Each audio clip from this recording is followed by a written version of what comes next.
Bismillahirrahmanirrahim. Nahmaduhu nusalli ala rasulihil kerim. Amma ba'd. Assalamu aleykum hurmatly meni musulman bir tuğandarım.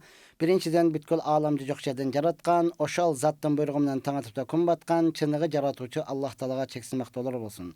Jana paýgambarymyzga ýüregimizin eň ötöründen çykan salamdar jana salawatlar bolsun.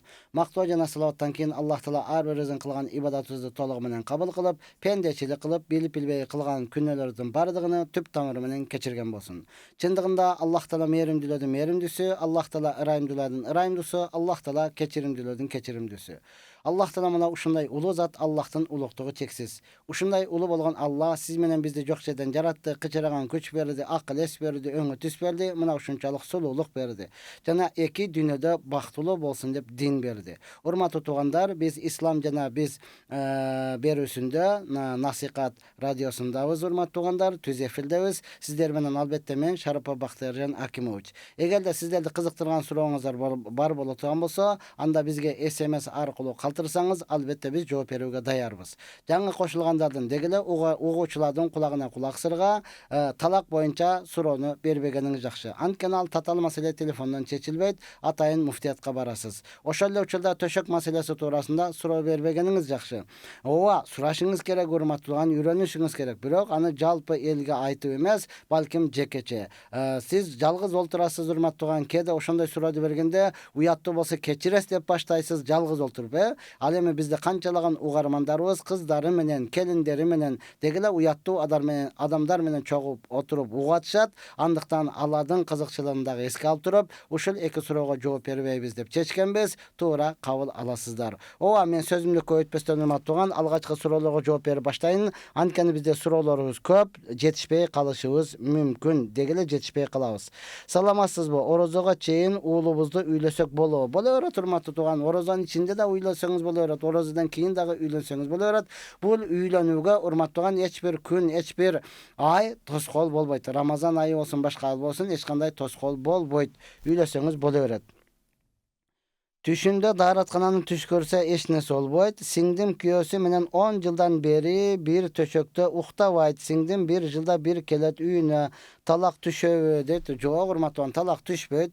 Ras oşonday bolup turup 10 yıldan beri hormatlygan bir töşökte uhtawaytkan bolsa, aladyn maselesini karap turup biri-biriga zulüm kılbastan, uruşpay ajrassaň uyalbay jolgasyň degen maseleni kozgop turup ajratyp koýganda ele bolat hormatlygan. Anan ne sebepten 10 yıldan beri oşonu toluk taktaş gerek 10 yıldan beri. Degele şariat boyunca urmatly tugan ayal zаты 4 ayga çydaganga çyday alat, andan keyin kıyın bolup kalat. Layık basıp oturalı tugandar elderdin uğuşuna sebepçi bololu dep körarman жазган eken. Üýlenüm buyursa bir dua kılıp koyun, jakşı kız nasip kılsın det. Barakelde. Albatta biz sözsüz dua kılabız. Üýlene turgan jigitler hormatlygan, özüňizler dagı hareket kılуу menen birgelikde Allah Taalanyň jami' toptawçy degen sıfaty var. Uşul sıfatyny siz ya jami' dep 1111 jol okusaňyz. Al emi sizden ata-eneňiz ýol bolsam jakyn bir tugandaryňız Allah Taalanyň Wadud jana Latif sıfatyny ya Wadud ya Latif dep alar dagı 1100 jol okuy turgan bolsa, albatta hormat tugan üýlenesiz. Anan jakşı, imandy, bardygy oşony kalayt. Birok özüňiz kandaysyz, imandysızby, ilimdisiz hormat tugan, özüňizdi dagı bir karap turup, oşoga jaraşa hareket kılsaňyz jakşı bolat. Salamasmı? Men kaza namazda okuy albay atam, okuluşu kanday bolot deyt. Kadimkile namazday niyettenle ayırma bolot hormatlygan. Niyet kıldım en algaçkı bagymdatan kazasyny okumakka dep öyle niyet kılas. Niyet kıldım en algaçkı peşinden kazasyny okumakka dep niyet kılıp turup okuy berasiz. Allah Taala jеңилдик bersin, Allah kabul kılsın. Biröden karızga akça alıp sadaka berse bolo deyt. Aylanyp keteyin. Ançalyk ne sizde tülkü bolup atat. Özüňiz karızga alyp atgan bolsaňyz, makul 1 somyny beriňiz, 2 somyny sadaka beriňiz hormatlygan.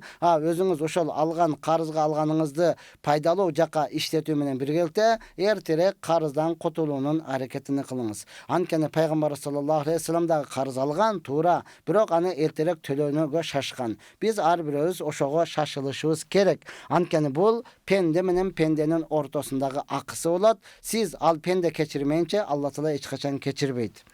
Damıla Allah bardık жерде деп айтабызбы, же асман жер жаралгыча кайда болсо ошол жакта деп айтабызбы дейт. Бул акыйда маселеси, урматтуу тууган. Албетте биздин буга акылыбыз жетпейт. Ошондуктан негизи Алла каякта деп сурашлык өзү бидагат.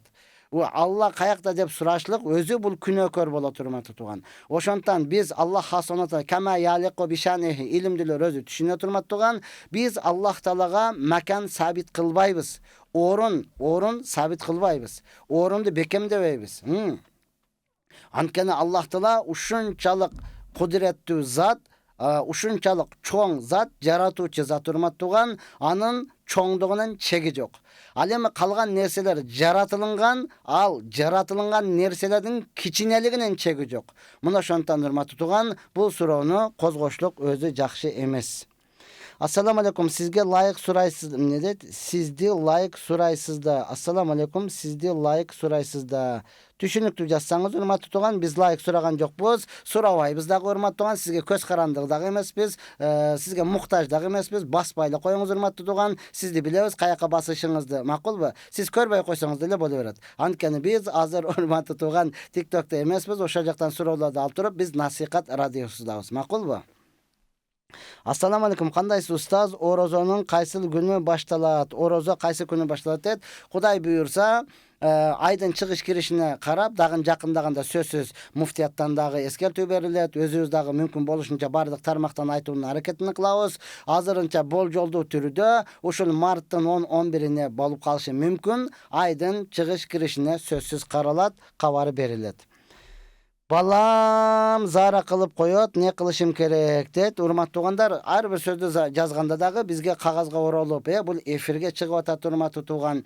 Ошондуктан алхамдулилlah, кыргыз сөзгө бай. Кыргыздын сөз байлыгы толтура, урматтуу тууган. Биз өзүбүз кыргызча толук түшүнбөйбүз дагы, толук колдонбогондуктан анан сөзүбүз аз дей беребиз. Жок, толтура сөздөрүбүз бар.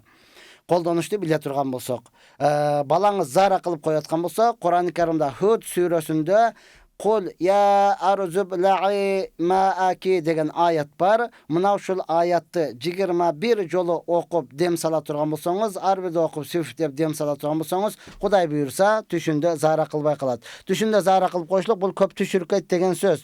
Түшүндө кадимки эле бул урматтаган өңүндө дааратканага барып аткандай эле барат, бирок ойгонуп кетсе эле шымы булганып калган болот. Багымдат намаздан кийин уйкум келет, уктай берсем болобу? Ооба, уктай берсеңиз болот, урматтуу тууган.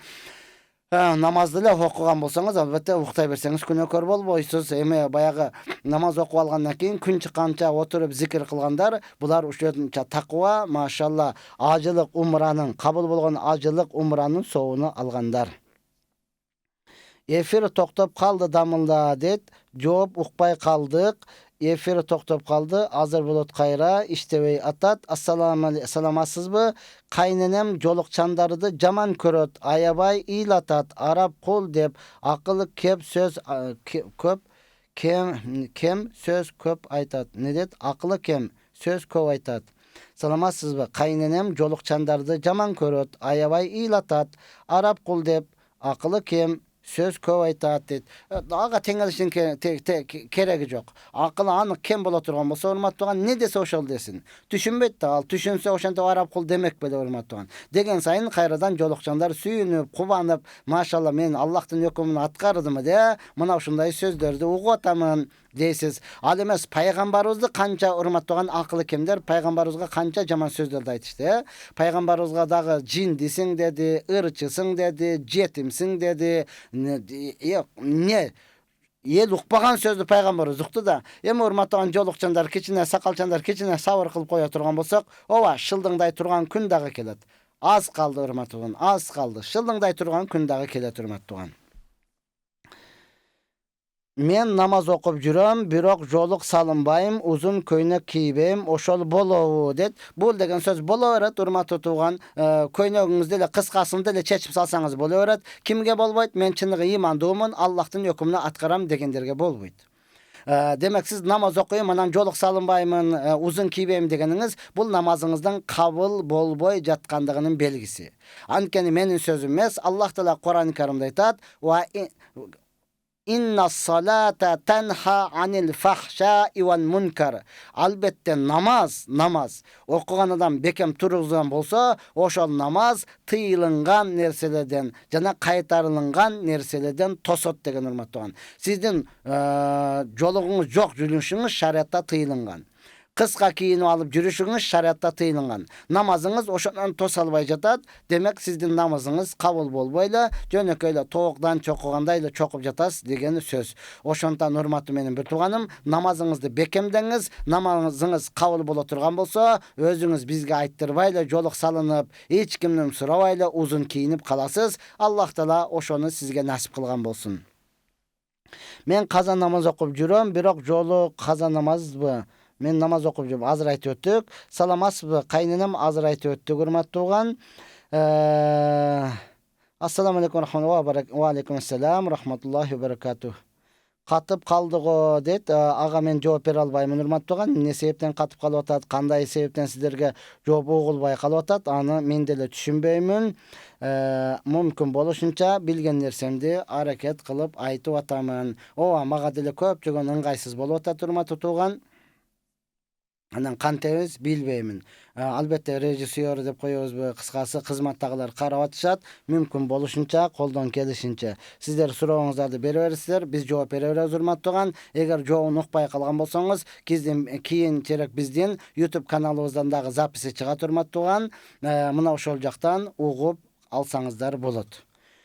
Я Rabbi, ооба, катып калды окшойт, бизге суроолор деле келбей калды.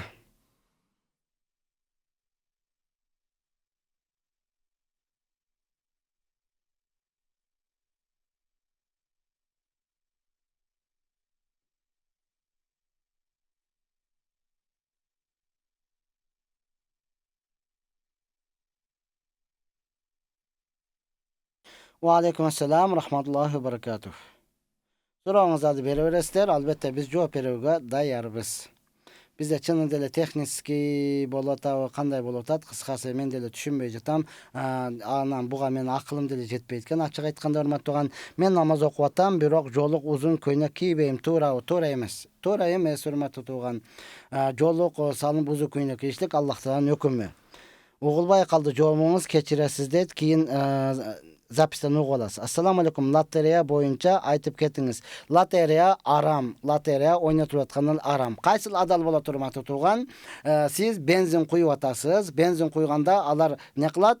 Чегини берип туруп, ушуну жоготпоңуз. Биз акырында лотерея ойнотобуз. Баалуу белектер бар дейт. Мына ошону ойносоңуз болот. Андан кийин, урматтуу туган, атайын костюм алганы бардыңыз, же болбосо бир буюм алганы барсаңыз, буюмду алгандан кийин дагы белет кошуп берди. Ошону жоготпоңуз. Biz klienteldi tartış şunu şunda oynatabız deyip oşol adal bolot. Al эми атайын лотерея алып алып туруп машина утуп алайын деген жакшы ниетиңиз өтпөйт, арам болот. Ассаламу алейкум, кандайсыз? Шүгүр, мен жаппа жакшынамын. Ассаламу алейкум, багымдат намазын уктап калсаң, күн чыккандан кийин каза деп ниет кылабы, же кандай? Ооба, убакыты өттү, каза болот, урматтуу туган. Күн чыкканга чейин окусаңыз, сүннөтүнү кошо окуйсуз. Анан пешимге чейин окусаңыз, ошондой кыласыз. Ассаламу алейкум, таксир, астагфируллах, атубу илай деген мааниси кантип түшүнсө болот? Астагфируллаху ва атубу илай. Мен Аллах Тааладан кечирим сураймын, жана бардык күнөөлөрүмө тооба кыламын деген маани. Мына ошол сөздү көп айтышыбыз керек. Пайгамбар саллаллаху алейхи вассалам айтат: "Мен күнүгө Аллах Тааладан эртең менен кечинде 100 жолу Аллахтан кечирим сурайм" дейт.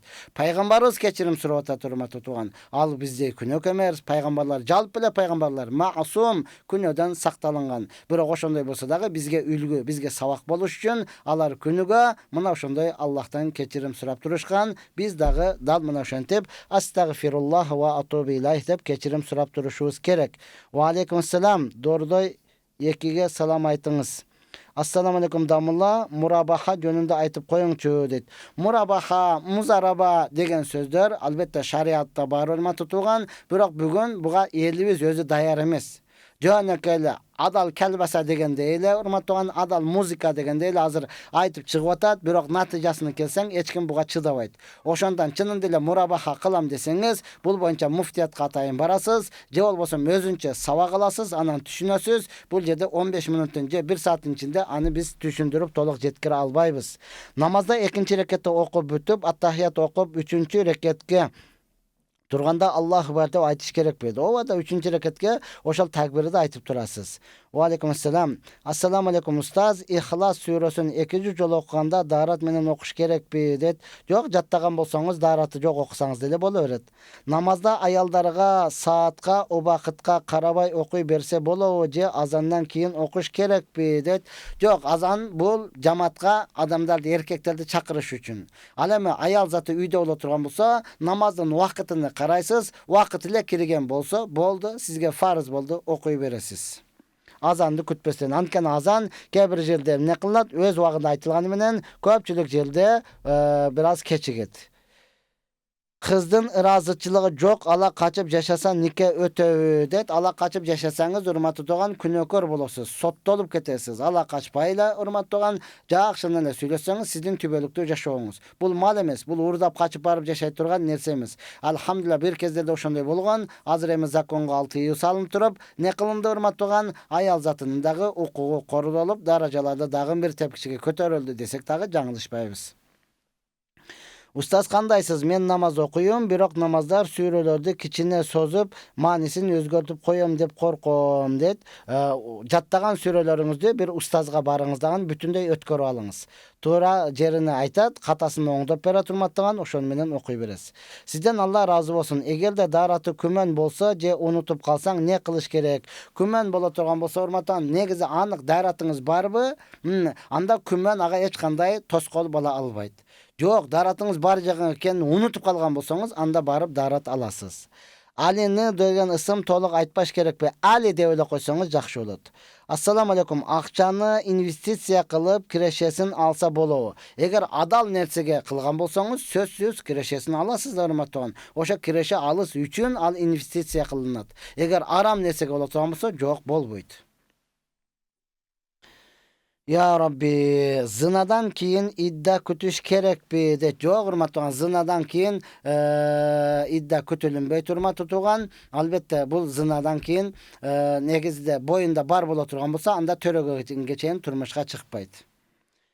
Darat alıp jatkanda kede ar kanday alıp alamda eç nerse bolboýbu dedi. Bolat ne üçin bolboş gerek? Daratty urmatgan köngül burup alyňız. Ar kanday kılıp albaňız. Daratyň özünün sünnetleri var. Sünnet jolu menen alyňız.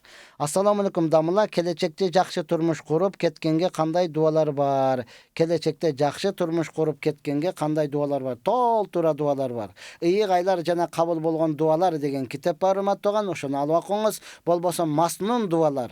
Peygamberin sünnet duaları degen kitap var. Anyk alyp okuňuz. Dua menen emes urmatdygan, siz sözsüz namazda okup turup Allah'tan suraşyňyz gerek. Ustaz Şeyh Mahr al-Muaykali jönünde kiçini aytıp beriňizçi suranyş deyt. Al jönünde men çynyň dile bilbeýtkemin urmatdygan. Any qarylardan surasaňyz, qarylar balkim oşol jakda okugandar jakşyrak bilet. Ustaz azyrky toýlarda jalan akça ap kelgenler çakyrılıp kargışka kalgan toy bolup kalbayby deyt. Kargışka kalgan dep ayta albaýbys urmatly tugan, eň jaman toy dep ayta alabys. Eň jaman toy. Ankeni Peýgamber sallallahu aleyhi ve sellem aytgan, eň jaman toy baylar gana çakırılıp kedeyler kalıp ketken toy degen urmatly tugan. Owa özgöçe şaharda degeler restoranda ötkörgünler mana uşunday bolup atat. Aga kübedagi bolup atabız, aytyp atabız urmatly tugan. Uşunday toy ötkörgөнгө karaganda ötkörбөй koýgonuňyz jakşyrak. Murda bergenlerimdi toptop alayın dedim de ya alar karz emes urmatly tugan. Uşunçalyk dengelge jetdi, kayra çalıp kança adam kelesiňer, ayal erkek kelesiňer açyk aytyp koýgula depçi. Anan ayaly barbay kalyp küýösü baryp kalsa, je küýöw barbay kalyp eri baryp kalsa, aytpadaňar bile ekөөs kelebиz dep aylanyp keteyini. Uşundan köri toy kılbayla koýgun urmatly tugan, eň jeňil jaşoody ötkörösüň. Ya Rabbi, namazda turganda akırkı reketinde darat kыстап kalsa ne kılış gerek deyt. Eger de urmatly tugan jaray turgan bolsa, darat kыстап kalıp turup tizeňiz bir-biriге tiyip ketkençelik dengelde bolsa, anda bütürüp koýgonuňyz jakşyrak bolat. Jok, uja çydabay kalgan bolsaňyz, çygyp hiç kimge süйлösen çıkıp durup hareketini toktatosan barıp daratыңызды жаңылап келip туруp ошол токтогон жерден баштап кетсеңиz болот. Эгер вакыт кенен болсо урматтаган, анда даратты жаңылап алып туруп эле кайрадан намазды башыдан окуганыңыз жакшы. Намазда ар кандай ойлор келе берет. Жаман ойлор эмне кылабыз дейт урматтаган, эч нерсе кылбайсыз. Сиздин имандуулугуңуз дал мына ошонун белгиси. Бул намазда сизге эмес, бардыгыбызга мына ошондой ойлор келе берет. Кеде жаман ой келет, кеде жакшы ойлор келет. Анткени пайгамбар хадисте айткан, намазга турганыңызда шайтан алейхилана келип туруп, узкур каза, муну эсте, аны эсте деп ар нерсени унутуп калган акчаларыңды, жашырып койгондорун, көмүп койгон бардыгы эске келе берет урматтаган. Ошондон сиз эң негизгиси сажда кыла турган жерди гана карайсыз, мурдуңуздун учуна карайсыз, ошентип окуй бересиз. Кудай буйрса Аллах кабыл кылат. Ассаламу алейкум. Биз башка областабыз. Кыз башка жакта нике кыйдырып, кыз жигит болуп сүйлөшсө болобу? Жок, болбойт. Дамыла истихара намазын сөзсүз дуасын жатташ керекпи? Кыргызча айтса болобу дейт. Ошонун кыргызча которулганы бар, ошону окушуңуз керек. Сөзсүз урматтуу туган. Арабчасыны болбосо да кыргызча: Аллахым сен илимдүүсүң, Аллахума ин сен бардык нерсеге кудуреттүүсүң, сен илимдүүсүң, мен билбеген нерсени сен билесиң, андыктан менин ушул ишим кандай жакшы боло турган болсо мага жакшылыгын бергин, мени аны мага жакын кылгын деп кыргызча кылсаңыз болот урматтуу. Эң негизгиси ошол дуасыны билишиңиз шарт. Ассаламу алейкум. Мен эч эле мүнөзүмдү оңдай албай жатам. Кандай кылсам болот? Пайгамбар саллаллаху алейхи вассаламдын өмүр байын көп окуңуз. Кайра окуңуз. Балагатка жете элек баланын күнөөлөрүн кимге жазылат? Намазы кээде окулбай калат дейт. Ага күнөө жазылбайт. Окулбай калганы эч нерсе болбойт. Күнөө жазылбайт. Ассаламу алейкум устаз. Нурия деген ат шариатка туура келеби? Мааниси кандай дейт? Туура келет. Дамыла сизди кай жерден жолуксам болот дейт. Эмне иш боюнча WhatsAppка да жазып коюңуз урматтуу туган. Орчунду болсо жолугайлы, андан болбосо жок. Тақсыр орус кошунам кайтыш болду. Үйдүн этин сала бышырган идишке бышырды. Ошол этти жесе болобу дейт. Болбойт урматтуу туган. Арам да. Арам сала бышырган эт арам урматтуу туган, болбойт. Ассаламу алейкум. Мен эч эле мени азыр айтып өттүк. Устаз дарасыз намаз окуп алса динден чыгабы дейт. Атайын дараты жок экенин билип туруп окуган болсо динден чыгат. Ооба. Кеде инсансың урматтаган, унутуп калган болосуң. Баягы ар дайым дарат менен жүргөндө ошондой эле деп ойлойсуң. Намазда турганда эсиңе келет. Ошол заматта чыгып туруп, дарат алып кайрадан башыдан окуйсуз. Ассаламу алейкум. Мен Москвада намазым каза болуп калтат. 5 менен асыр кандай кылсам болот дейт. Окуңуз, каза кылбай окуңуз урматтаган. Каза кылган болсо кечинде келип туруп кайра казасын окуп коюңуз. Ассаламу алейкум. 3 талак берип ажырашып кеттик. Аябай стресс болуп жатам. Эмне кылам устаз дейт. Болгон иш болду. Эмнеге стресс болосуз урматтаган? Демек тагдырыңызга ушундай нерсе жазылыптыр. Болду, кайрадан баш көтөрүңүз. Аялсызбы, эркексизби, айырмасы жок. Баш көтөрүңүз да урматтуу туган. Аял боло турган болсоңуз 3 этеккир көрөсүз. 3 этеккерден кийин ошол заматта бирөөдү табыңыздан тийип алыңыз урматтуу туган. Эркексизби, 3 талак болду урматтуу туган. Анда эмне кылыңыз? Тез үйлөнүп алыңыз. Билбей дараты жок, азыр айтып өттүк. Ата энеге берген акча белектер садакага киреби дейт. Ооба. Садыбакас ажы 30 пара Куранды дагы жаттаганбы? Ушунчалык кооз окуйт жагат дейт. Жок, 30 параны жаттаган мен билбейт экенмин урматтуу туган. Өзүдөн сурап көрүңүз. Тирүүгө Кудайга шүгүр. Ассаламу алейкум дамылла. Наскиге маск тарткан жөнүндө түшүндүрүп бересизби? Жыртык наскиге деле тартышат дейт.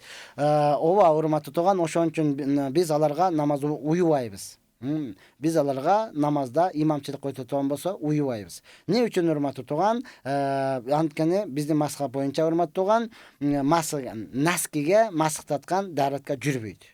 Даратка жүрбөйт. Ооба, бүгүнкү күнү урматтуу туган баягы салафиз дегендер, же болбосо мазхаб кармабайбыз, биз түз эле Куран, хадистен алабыз дегендер ушундай кылып атат. Анан жыртык наскиге, ооба, урматтуу фих маселесин билбесе мына ушундай болот. Фих маселесиге келгенде урматтуу туган, маазы кадимки эле кожадан жасалган маазыңыз деле жыртылып, мына колдун 3 манжасы, буттун 3 кичине манжасы бата турган болсо, ага деле масыктатканга жарабай калат. Фих маселесин билбегендик үчүн мына ошондой кылып туруп эле дин жеңил, айланып кетет. Ооба, дин жеңил, бирок сен акылыңа салышып туруп жеңил кылба да. Дин өзү жеңил урматтаган, андан 5 бетер жеңилдик кыла турган болсоңуз, анда намазыңыз өтпөй калат. Аллах таала туура түшүнүк берсин. Assalamu alaikum ustalar. Qasr namaz okusak 4 reketli namazga cemaatga 2 reketken keyin koşulsa deb akırı çıkpay kalıptır. Assalamu alaikum janaza namazdı darаты жоқ okusa emne bolot. Namaz ötpeyt urma tutugan namaz ötpeyt. Nurkeldi Jakşat Kuptan namazında vitir vacip namazında söz kunut duaсын жатташ керек bu ustaz. Ova jattaşınız керек vacip bolot. Аны жаттаганда siz 10'ga bölüp jattaysızbı, 20'ga bölüp jattaysızbı, sözsüz jattаңыз, ошол дуаны окушлук важип. Калган 2 рекеттен кийин жыйынтыкталабы дейт. Дамала кызымдын атын Азиза койгом, баламдын аты Ислам. Kitapta barбы? Бар. Assalamu alaikum. Janaza namazda darаты жоқ катышып калса эмне болот? Өтпөй турматуган жөнөкөйдө элди алдаган болот, жөнүнө туруп калган болот. Ошондон урматтаган эгер даратылганга жетип жүрсө, таяммум алып турсун. Жаназага таяммум алганга уруксат.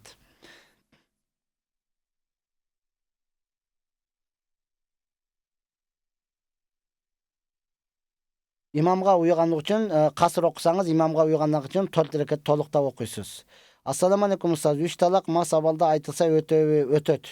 Maskap karmabagan imamga uyup namaz okusak bolobу дейт. Эгерде бутуну жууганын билсеңиз, уюсаңыз болот. Анан жанагыдай бутуга наскеге, пайпага масык тартып өткөн болсо, анда уюбайсыз. Уюганыңыз менен намазыңыз жүрбөй калат, кайрадан кайталап окуйсуз. Намазда Фатиха сүрөсү окулгандан кийин зам сүрөгө бисмилла айтылабы? Жок, биздин маскап боюнча айтылынбайт. Жубак ажы менен мамилеңиз кандай эле? Өтө сонун болчу, урматтаган, ал менден бир канча чоң болгон, өтө сонун болчу. Ассаламу алейкум, мен кантип түшүндүрсөм болот? Что аялым ата энем жөнүндө жаман сүйлөбөсүн, урушуп салдым дейт. Урушпайлы жакшы эле сүйлөсөңүз, ал мени төрөп өстүргөн, сен аны канча жамандаган менен урмат тутган, мен ата энемди эмес, сени жек көрүп калам. Ошондо мен сени сүйүп алдымбы? Аладын жамандыгын айтпайлы койгонуң жакшы болот. Билем, ал менин ата энем чоңойтtu. Ошондой кемчиликтери бар, урмат тутган. Андыктан сен жакшы мамиле кыла бер деп, жылуу сүйлөсөңүз жакшы болмок. Kunut duasının orduna kaysı duanı okusa jakşırak bolot ustaz deyt. Jakşırak эле ошо kunut duasını özүнө окуганыңыз jakşırak bolot. Başka duanı okuganda uzun dua jattaşыңыз керек. Аны жаттагандан көрө kunut duasını özүнө жаттап алганыңыз жакшы. Ustaz Kur'an kitapta 167'den keyin 184-betke ötüp ketiptir. Kata bolup kalabı, ne kılsa bolot deyt. Ооба, barактары жазылбай калган болушу мүмкүн, калып кеткен болушу мүмкүн. Басмаканадан гана урмат тутуган. Башка Kur'an алыңыз. Ассаламу алейкум дамыла, уктап атканда чочуган эмнеден дейт. Түш көрүп ар нерседен чочуй бересиз, өзүңүзгө дем салып алыңыз. Бул корко турган нерсе эмес. Ассаламу алейкум ustaz, баламдын аты Айвар, туура эле айтпы дейт. Билбейт экен урмат тууган. Жаттай элекмин kunut duaсын. Жаттаң, азыр жаттап алыңыз, таң аткыча жаттап коесуз. Саламатсызбы дамыла, башым ооруп, көңүлүмдө жок болуп атат. Эч нерсеге аппетит да жок, не кылсам болот? Көңүлүм да жок болуп атат, не кылсам болот дейт. Врачка барып дарыланыңыз. Врач сени таптаза экен десе, башыңыздан хижама кылып кан алдырыңыз. Анда дагы таасир бербей турган болсо, урматтаган, өзүңө дем салдырыңыз. Ассаламу алейкум. Касыр намазын кайсы намаздар окулат? Пешин намазы, асыр намазы, куфтан намазы. 4 рекеттүү намаздар гана 2 рекет болуп окулат, калганы бардыгы толук окуйсуз. Пайгамбарды түш көрсө не кылыш керек ustaz дейт. Пайгамбарды түш көрсөңүз ушунчалык сүйүнүп кубанып, ар дайым пайгамбардын сүннөттөрүнү толугу менен аткарып, пайгамбар саллаллаху алейхи вассаламдын кандай жеткирген болсо ошондой адамдарга жеткирип, ошонун жолунда жүрүшүңүз керек, урматтуу тууган. Анан кепка кийип алып, сигарет тиштеп алып туруп ичип алып, мен керек болсо пайгамбарды түш көргөнмүн. Ал деген сөз сен бейишке түп-түз киресиң деген маани эмес, урматтуу тууган. Сиз го түшүңүздө көрүпсүз. Абу Жахил, Абу Лахаб, дагы канчалаган кафырлар жаанida олтурган, пайгамбар менен бирге жүргөн, бирок пайгамбарды ээрчибегендиги үчүн алар түбөлүктүү дозокто калды. Мына ошондон пайгамбарды анык көрдүңүзбү? Эми сиз ошонун сүннөттөрүн аткарыңыз. Bir toğanım menen kattaşpayım. Keçirim surap uyga barsam çıkpay koydu. Oroza karmasam bolboy bu det. Oroza karmasanız bola turma toğan kayra bara beriniz. Al sizden bir toğanınız çıkpay koysa aşıp alıp kirip barın. Assalamu alaikum. Ya bir toğan kanday keçirip koya. Ittik menen ketti. Devle aytıp kiröyle çoğunuz bolsa jenge bake devle kiçin olsa inim. Senden başka men hiç kimde tappayım. Ya menden ketti de ketmişilik. De uyga kirip oturup alыңыз urmat toğan. Otura turgan жериңиz. Ne kılsa dele siz jaraşa öğretağın. Ne kılsanız dele jaraşa öğret. Al bir toğanыңыз urmatlı toğan. Tarat bar malda mastini çeçip kayra kiyse darat sınavı de. Yok üstüge masık tartpagan ne olsa darat alıyla butu jup kiyip aldınız da. Neme kalганча çeçip kiyseniz bolu öğret urmat toğan. Kaçan darat al üstüge masık tarttınız mı? Mına oşondan kiyin gana. Eger çeçe turgan bolsoňuz eki buttun teң daratı sınat. Buttun gana. Kayra eki butuňuzu juup turup kiyip alsaňız bolu öğret. Salamatsızbı elektronny jay namaz menen namaz okup öýrene berse bolot deyt. O hazır bagymdatda öýrene berseňiz bola turmatdan. Bagymdatda hazır öýrene beriniz bolat. Kuptanды da öýrenip bagymdatga çeýin okup bolsaňyz bola turmatdan. Namazın wagty kirgende anan elektronnyny salyp alıp oşoga karap okusaňyz anda bolboy kalat. Namazyňyz ötpey kalat. Öýrenseňiz bolat. Damla cin okugan Sadulla karını bilesizbi? Bizge cin okugan molda kerek. Bilem urmat tutugan Arçebeşikte barıp okusanız bulut. Men uyga barıp kelsem ele ayalım jaman köre beret. Mamаңды tildey beret. Ajrassam bolo det. Ne üçün tildey beret urmat tutugan? Ya Rabbi. Peygamber arjıya aşundan hareketini kılbastan siz bekem jaşap kalуунун hareketini kılыңыз. Anın hareketini kılış üçün ayallarınızga köp jakşı nasihatlарды aytıp turuңuz. Özüňiz bilbeseňiz ayalыңızды alıp turup dawatga çygyňız hurmatly tugan. Oşonda dagы bolboy turgan bolsa andan keyin oşonun maselesini, ajraşуу maselesini körseňiz bolat. Assalamu alaikum ustaz. Düşümde meni biro bıçaktap ketişti. Emne bolat? Eç nesi bolboyt. Ustaz kayсы meçitke bayan beresiz, kayсы rayonda det, azır et jerde emes. Ayal zаты kabırga barsa bolot, ova ziyaratga barsa bolot. Bahtiyar Damla WhatsApp nomorun berip koygulaçı jamaat det, berip koygula jamaat. Assalamu alaikum, kandaysız den soolukka baylanıştуу töröbösö bolobo saktanyp жүрsö det. Den soolukka baylanıştуу. Den sooluğuňuzdu karaňyz urmatly tugan. Ova, den sooluğuňuzdu karaňyz. Ana negizden urmatly tugan. Eger törösö ölüp kalat degen korkunuç bolboso, törösö degi başka oor korkunçlar bola turgan bolsa aylajak oşonseňiz bolot. Negizi törөгönüňiz jakşı. Namazda turguzu üçün emne amal kılış gerek deyt. Namazdın dualarını jattap turula darat alıp jay namazdın üstüge çygyp alışıňyz gerek. Boldu.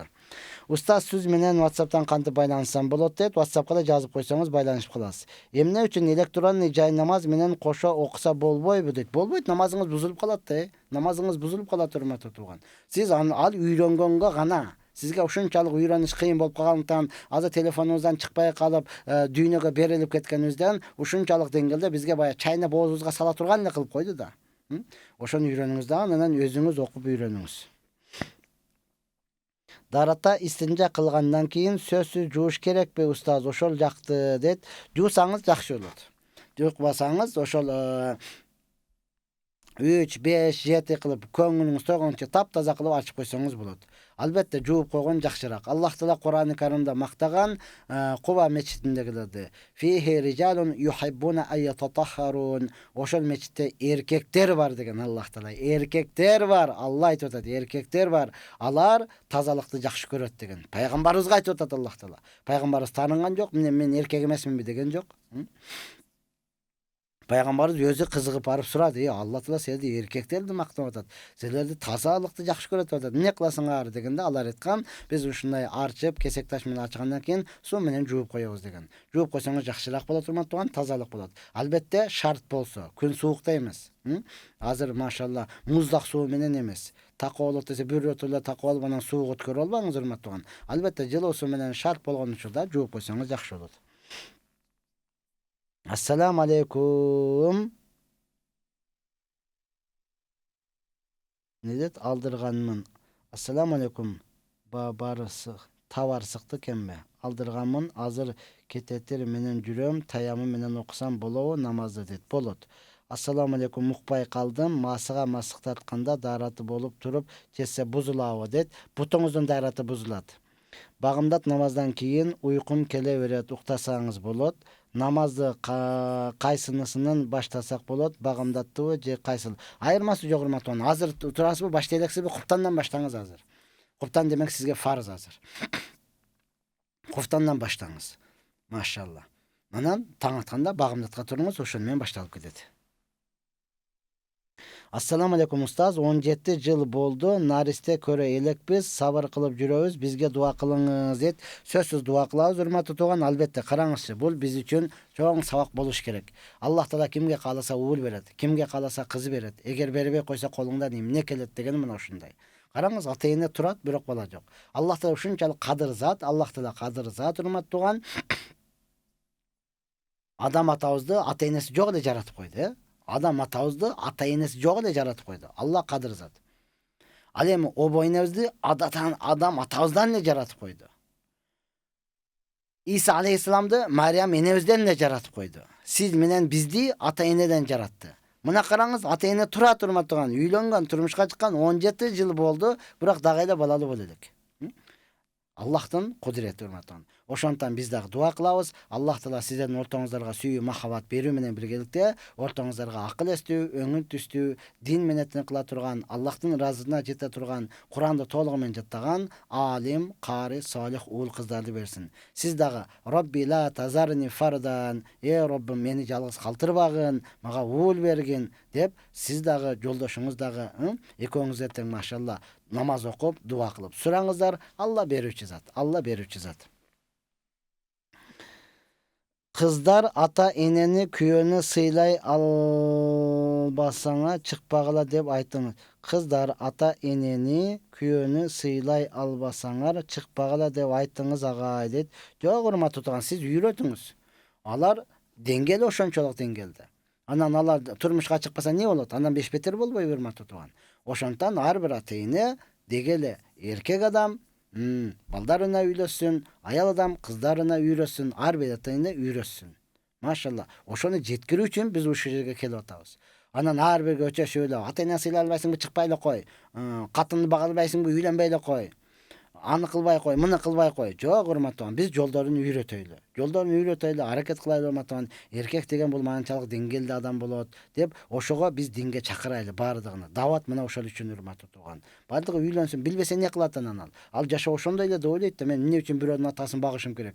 Мен эмне үчүн муну урматтап сыйлашым керек?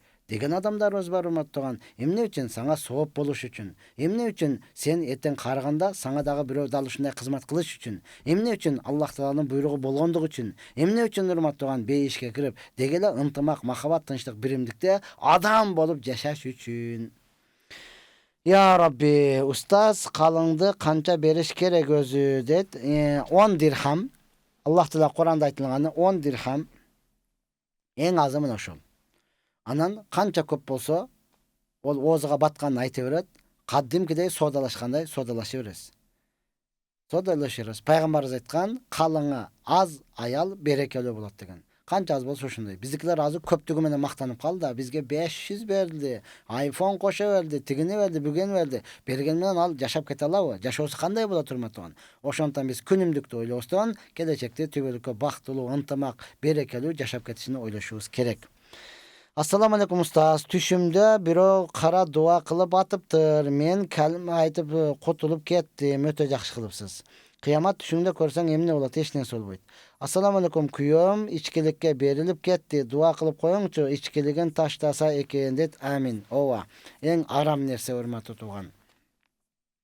Я Rabbi, Аллах Субхана Таала ушул арам нерседен жалпыбызды арылсын. Ошол күйөөңүздү дагы жолдошуңузга иманына күч кубат берсин.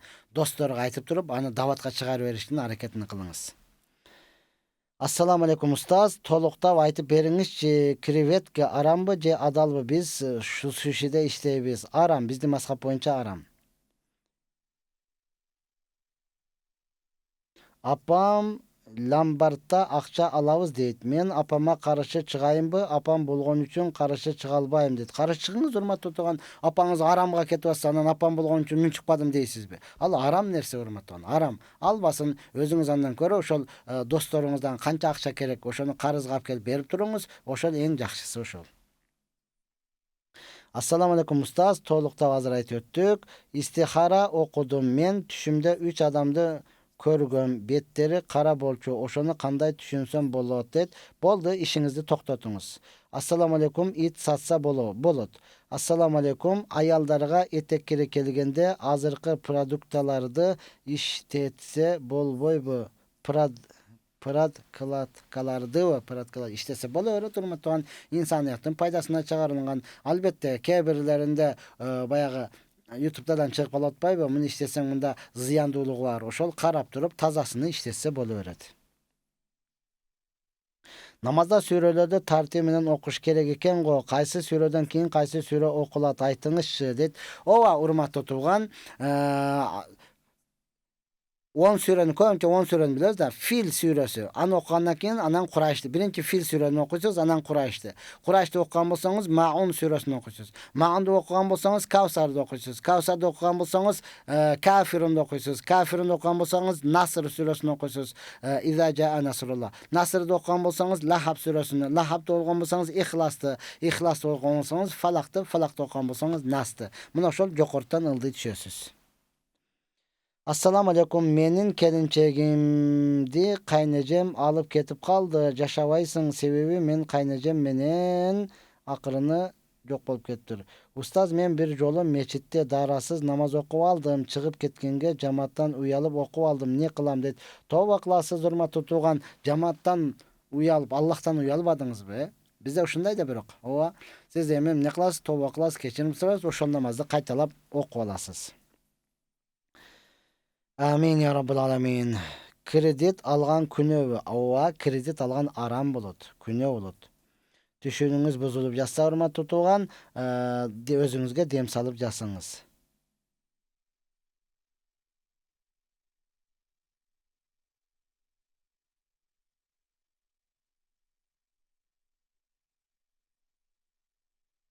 Rossiyada eri ekөө iштеп жүрүp, pikir kelişpey uruşup, eri Kırgızстанга ketсе talak түшөт дептир дейт. Жок, Кыргызстанга кетсе, жөн кетип калса эле, Кыргызстан эмес, башка жака кетип калса деле талак бербеген болсо, урматтуу тууган, эч кандай талак түшпөйт. Ооба, турмушта ушундай болот. Айтышат, бири-бириге жаман жакшы айтышат, урматтуу тууган, таарынат, кетип калат, кайра келет. Талак эле бербеген болсо, түшпөйт, жашай берсе болот.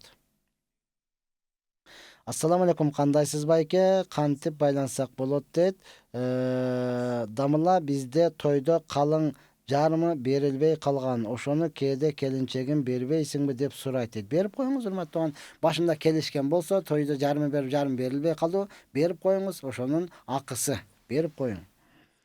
Дамыла дарат алган кийин намаз окуп жатканда зара чыккандай сезилет дейт. Ооба, бул васваса деп коет урматтуу. Ошондуктан сиз шымыңызды ачып туруп сууду олоп ичиге мындай чачып коесуз урматтуу. Мына ошол васвасадан кутуласыз. Себеби зара чыгып кетип эки саныңызга тийгендей боло берет да, ошондо эмне кыласыз? Жана суу септимби да ошол дейсиз. Мына ошон менен кийин шайтан дагы айтат, адам падам эмескенсиң дейт. Шайтан дагы васваса кылбай коет. Эгерде урматтуу тууган андай кылбасаңыз, чыгасыз, карасаңыз таптаза болгон болот. Анан кээде карасаңыз чындап эле чыгып кеткендей сезиле берет. Мына ошол васвасадан кутулуш үчүн суудан сээп коесуз. Муну пайгамбарыбыз айткан албетте. Агай дуа кылып коесузбу? Үйгө машинага жетейин дейт. Андан дагы жакшыраак нерселерге жетиңиз урматтуу. Ал максат эмес. Сиз имандуу болуп бактылуу жашоонун аракетин кылыңыз. Үй, машина булар албетте вактынчалык боло турган нерсе. Менин кызым 6 болду, боюмда болуп калыптыр. Менин кызым 6 болду, боюмда болуп калыптыр. 1,5 айлык экен. Ошого бойдон түшүрсөм болобу? Жок, болбойт. Жакшы төрөп алыңыз урматтуу. Жүрөгүм таза, эч кимге жамандыгым жок, ыйман жүрөктө дейт. Бечара. Сизге окшогон жүрөгү тазалар өтө көп. Пайгамбарыбыз саллаллаху алейхи вассалам дагы айткан эмес, сахабалар дагы айткан эмес, мен жүрөгүм таза депчи. Эгер айтса, ошолордуга ылайыктуу болот эле. Мына менин жүрөгүм таза. Силерге илим керек болсо бизге келип алып кете бергиле десе болот эле урматтуу. Жүрөгү таза адам менин жүрөгүм таза деп айтканга иманы жол бербейт. Качан жүрөк паңдап чирип калган болсо, анан айтат, өзүм карап алган менен душаң таза болуш керек деп. Ооба, мындай адамдын жашоомдо мен көп көрдүм, өзгөчө кырсыкка учраганын дагы көрдүм. Bir жерге барсам, эки буту баспай калыптыр. Орозонун күнүндө болчу. Балдакчан жүрөт, жаш эле жигит, бизден жаш. Oozdu açıp emi jönөсөк, ustaz dua kılın, men dagы elge okşop namazga turgum kelip atat. Bari ketip жалгыз kalıp atam, aябай кыйын болуp atat maga.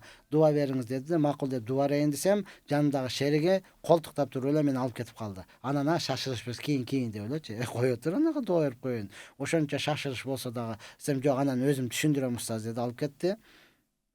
Жолда баратып айтат, устаз бул айылды тойгозуп бүттү дейт. Ошондой экен, азыркы бирөө жазгандай, жүрөгү таптача, эч кимге зыяны жок балакен, жолдо бар айтып авария болгондо жанындагы эки досу намаз окуган, экөө өлүп калыптыр. Ишенесизби дейт, машина жарыбай калган, бирок бул жигиттин бир жерде кырылып койбоптур да. Кырылып койбоптур. Анан мактанат экен, көрдүңбү, душа таза болуш керек да. Мына намаз окуган экөө өлүп калбадыбы? Кудай кимди сакташ өзү билет, душаң таза болсо сактайт да, дейт экен да. Экинчи авария болгондо жанындагы кыз баспай калыптыр. Дал ушундай балдакчанын үйүндө отурат дейт. Бул үчүнчү авария болушу устаз. Буга дуанын кереги деле жокко деди да, урматтуу тууган. Ошондон айтам да, сиз качан авария болуп, кырсыкка учурап, колу ботуңуз иштебей, бутуңуз сынып калганда, анан мен жүрөгүм таза эмес экен деп анан билесизби? Ден башыңыз таптаза турабы? Алхамдулилла, жүрөгүңүз таза, эч кимге зыяныңыз жокпу? Өтө жакшы, урматтуу тууган. Биз дагы ошону каалайбыз. Биз дагы ошону каалайбыз. Жүрөгү, демек, сиздики чындап эле таза болсо, Куранды көбүрөөк окуңуз, намазыңызды бекем окуңуз, адамдарды мына ошол жака дават кылып чакырыңыз. Анан биз ишенебиз, мунун жүрөгү өтө таза деп ишенебиз.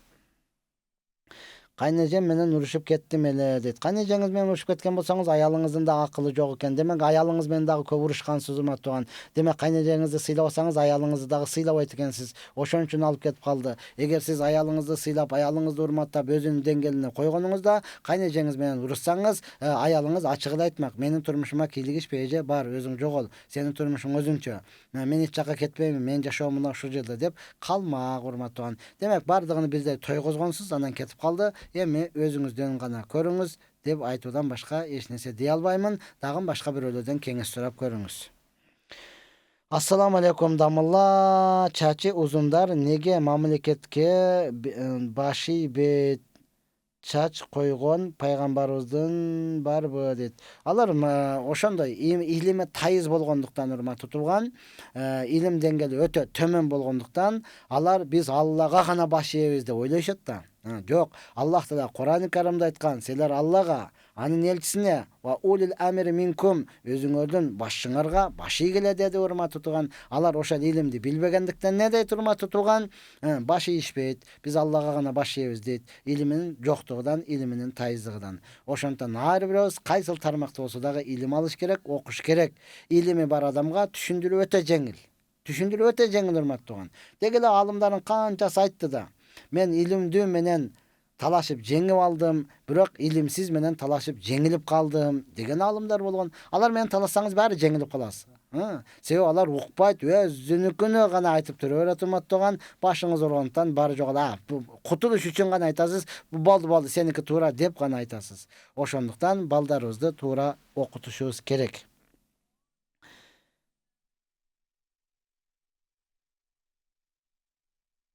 Малик Салман академиясы тууралуу билесизби? Рияттагы дейт. Жок, билбейт экенмин.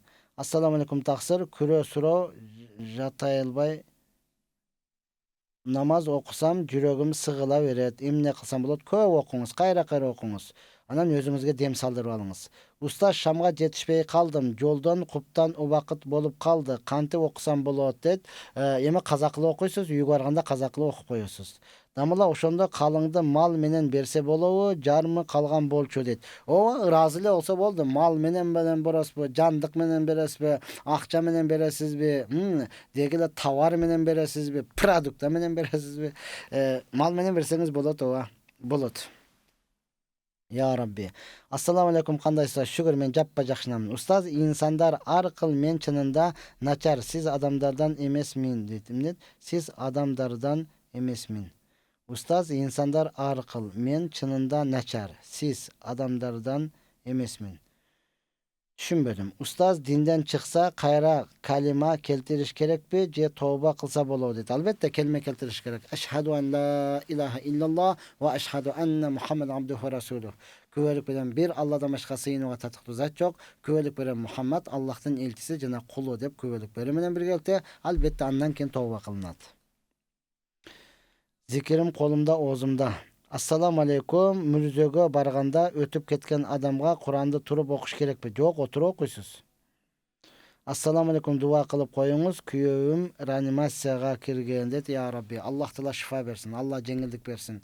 La ba'sa tohura, inşallah taza bolup kalat. Eç nersени körбөгөндөй bolup ketet. Sabır kılıp albatta özüңüzдөр dagы namaz okup dua kılыңızдар. Allah şifa versin. Assalamu aleykum. Angliyada işteyim. Namazga ruhsat berbeyt. İşte atıp öküzü ne dedi? Okus o turup joğa urma tutuğanında işte almaştırыңız. İşte almaştırыңız.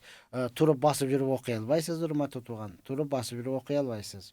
İş жумушуңузду алмаштырыңыз. Ошон үчүн биз айтып элек да, алхамдулилlah Кыргызстанда бардык нерсе бар. Өзүңдүн мамлекетиң, ошол жака шүгүр кылып, ошол жакта иштегендей Кыргызстанда иштесеңиз чирип кетмексиз. Кыргызстанда келип жалкоо баланын сөзсүз бар бирөөгө барып кул болуп, намазыңды дагы окубай калганчалык эмне нерсе мажбур кылды. Урмат туугандар, шүгүрчүлүк Кыргызстанга келип алыңыз.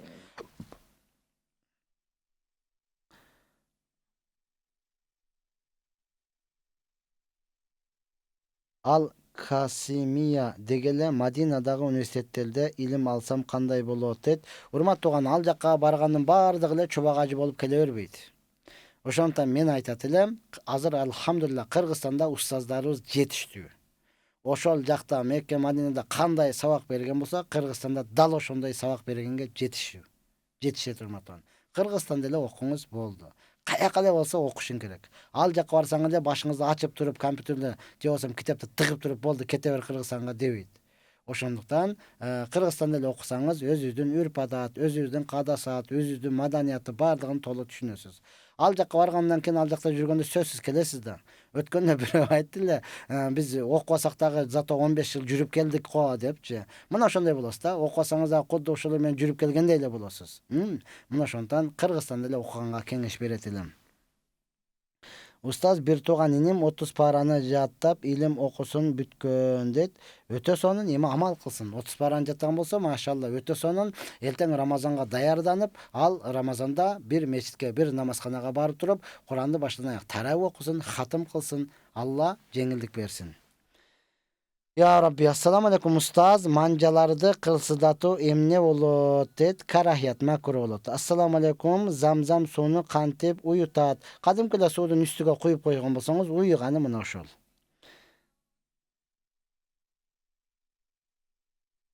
Assalamu aleykum ustaz. Balamı okutkanga Oşto kayсы medreseni sunuştaysız deyt. Oşto, maşallah, Oşto mine köp, medrese köp. Ошто медресе көп, машалла, Куштар деген дамыла бар, Алады медресеси бар, Кара сууда болот деген дамыла бар, Аладыкы бар. Дагы кимдер?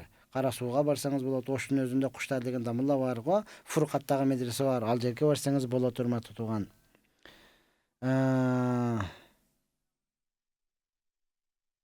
Assalamu aleykum. Namazды аттахият менен эле окуй берсе болобу? Кийин толуктайым дейт. Салаваттарды бир отурда жаттап алыңыз, урматтуу тууган. Аттахиятты окусаңыз болот, бирок толук болбой калат да. Машалла, сиздей устаздарыбызга сыймыктанабыз, рахмат. Түшүндө пайгамбарды көрсөң эмне болот? Өтө сонун болот, анык болот, анык көргөн болосуз. Эми ошонун сүннөттөрүн аткарып, толук динде жүрүүнүн аракетин кылыңыз. Ассаламу алейкум дамалла, стучный квартира иштетсе болобу дейт. Болот, урматтуу тууган. Муну бирок таза кармашыңыз керек да.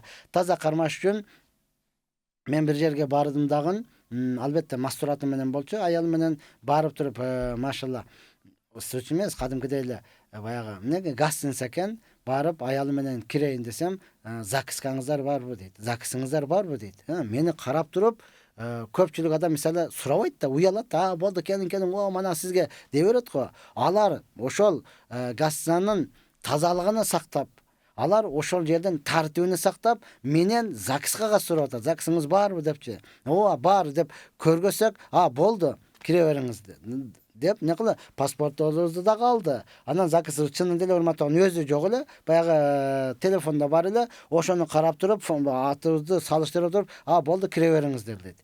Бул жерде тартип ушундай десек, ооба, бул жерде тартип ушундай. Эгер ЗАГС болбосо, эч кимди киргизбейбиз дейт. Мына ушундай кылып иштесеңиз болот, урматтуу тууган.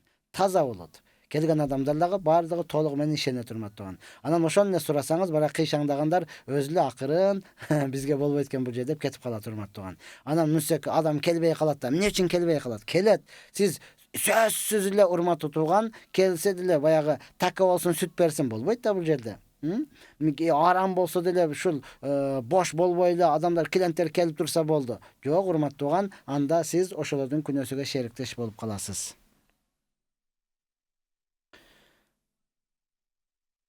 Олия деген кандай адамды айтабыз дейт? Сизди айтабыз да, олия деп, машалла, ошол намаз окуган, илим алган адамдардын бардыгы олия. Бардыгы олия. Бул биздин акыйдабыз, этикадыбыз. Акыйдабыз мына ошондой. Момундардын, имандуулардын бардыгы олия, Аллах Тааланын достору болуп эсептелинет. Анан караматул аулия хаккун. Биздин акыйда боюнча олиялардын керемети дагы акыйкат да. Biz hazır olya degende kimde aytabız? Oşa keremet körсөткөндү gana olya dep kaldık tagın, kalgandardı olya emes deybiz da. Jok, imandуу, namaz 5 mal namazын okup atkan, davatка чыгып аткан, sakal koyup atkan, Kur'an okup atkan, medrese okup atkan, bardыгы olya урматтуу тууган. Albatta olyalar keremet көрсөтүшү зарыл эмес. Эгер керемет көрсөткөн болсо, биз кереметиге дагы ишенебиз урматтуу. Алардын керемет акыйкат. Biz olya dese hazır duadan fuk etip ötüp kesse, eşikti açmayla dualın özden stanyanın jarı fuk etip ötüp kesse, olya eken dep kaldık da. Jolsam sudan çök böyle keçilep sudun üstünde basıp ötüp ketken bolsa, olya eken dep kaldık ha. Muna oşolardı bul keremet urmatı tuğan. Kalgan bardыгы olya. Toora jakşı суроо бердиңиz. Карылыкка канча жаштан бериш керек баланы дейт. Канча эрте берсеңиз ошончо жакшы болот. Канча эрте берсеңиз бала ошончо жакшы болот урматтуу. Азыр эми албетте мектеп окуусу бар. Ошол учурда сиз не кыласыз? Айылда карылар бар. Азыр ар бир айылда кары бар деп ишенем урматтуу. Ошолго эле берип койсоңуз, эрте менен окуса абеттен кийин барсын, абеттен кийин окуса эрте менен барып сабак алып тура берсин.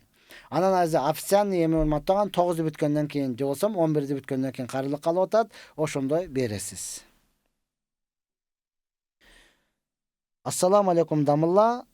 Азыр айтып өттүк. Устаз, үй тазалаш керек болуп жатат. Кимге кайрылам дейт. Эмнеге? Куранга кайрылыңыз да өзүңүз окуңуз урматтуу. Качанга чейин бирөөгө жалынасыз, Өзүңүз тазалай дегенде максат бизде баягы шыпырып тазалоо эмес, албетте жиндерден, басырыктардан, үйдүн абарасы оор болуп, кирсеңиз башыңыз ооруп, сыгыла бергендиктен урматтуу, жиндер толуп алган болушу мүмкүн. Ошого пайгамбарыбыз айткан, Бакара сүрөсү окулунган үйдө жин болбойт деген, бир апта жин кирбейт деген урматтуу. Ошол Бакара сүрөсүнү өзүңүз окусаңыз болот. Я Rabbi, үйрөнүңүз, билбеген болсоңуз урматтуу, өзү жалпы му'мин мусулмандар Куранды үйрөнүш керек. Бул үйдү тазалаш үчүн молдого кайрылып, ата-энеме Куран хатым кылдырайын деп молдого кайрылышлык бул уят нерсе урматтуу. Ар бир адам өзүң ата-энеңе өзүң Куран хатым кыла албасаң, өзүңдүн үйүңдү өзүң тазалап ала албасаң, макул инсан урматтуу тууган, имамдарга кайрылсаңыз болот, же болсом ошол Куранды ачып окуй алган адамдарга кайрылсаңыз болот, келип окуп беришет.